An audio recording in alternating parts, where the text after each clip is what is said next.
Hi, I'm Bruce Gilbert, a stockholder from New York City.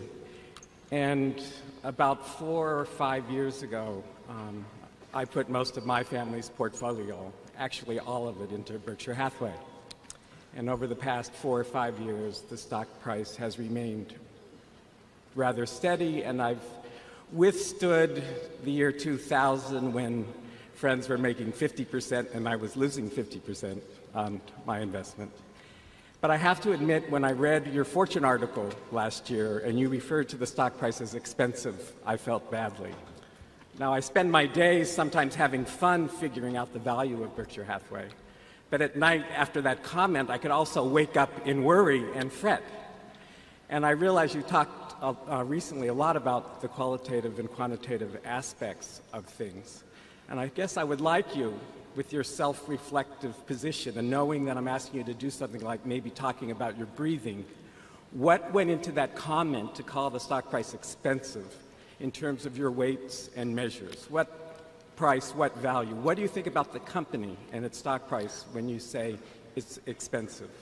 I think I don't remember the exact wording of that article, but I'm quite sure that I told the author of that article, and I'm almost positive it was in the article, that I said I thought it was more attractive than owning the general market or the S&P. So I was saying that I preferred it to the general market. I'm certainly happy having 99 and a large fraction percent of my net worth in it. I've never sold a share. I am not the least bit uncomfortable about holding it until the day I die, and quite a bit thereafter. But I have not thought stocks were cheap at all for some time. And I've never wanted to encourage anybody, particularly in the last few years, to buy Berkshire or any other stock, because the market, I felt that I felt we had a great bubble. And I think Berkshire's value has improved. I think Charlie does too, fairly significantly in recent years.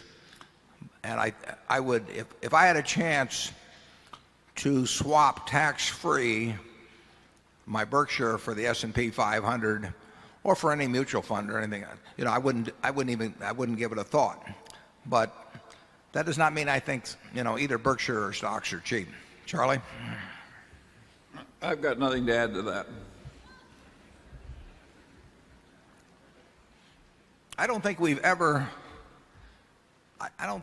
recommended the purchase or sale of Berkshire that I can remember. We did say at one time we would repurchase shares, which has a certain underlying message to it. And we said at other times we wouldn't buy shares. That doesn't mean we'd sell shares at all, but we wouldn't have bought them under the prevailing conditions. But we've stayed away from recommending, actually, not only the purchase or sale, not only of Berkshire, but just of any other specific shares. We've only given our views occasionally on what we think about the level of the stock market generally. But I do think if you go back and look at that article, I wish I had it here, but I think you'll find that I said I preferred it to equities generally. I do think that there's a lot to be said for developing a temperament that can own securities without fretting.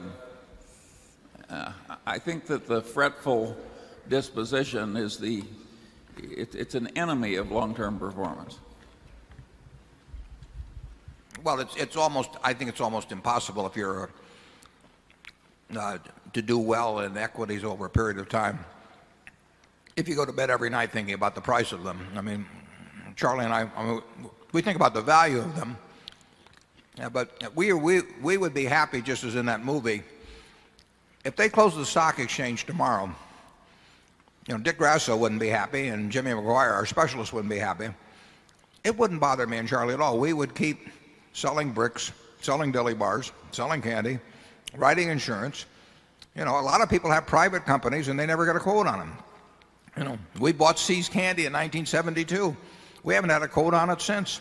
Does that make us wonder about how we're doing with See's Candy? No, we looked at the company results.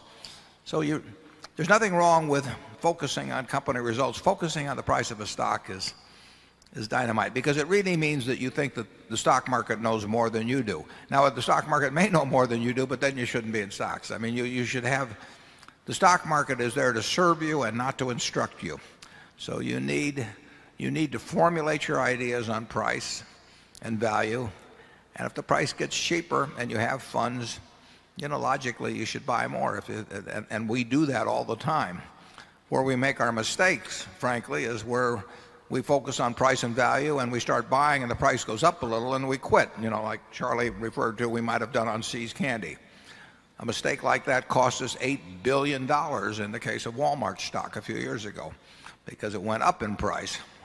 And, we are not happy when things we're buying go up in price. We want them to go down and down and down, and we'll keep buying more. And hopefully we won't run out of money. Of course, that's a different story. Charlie, number 4.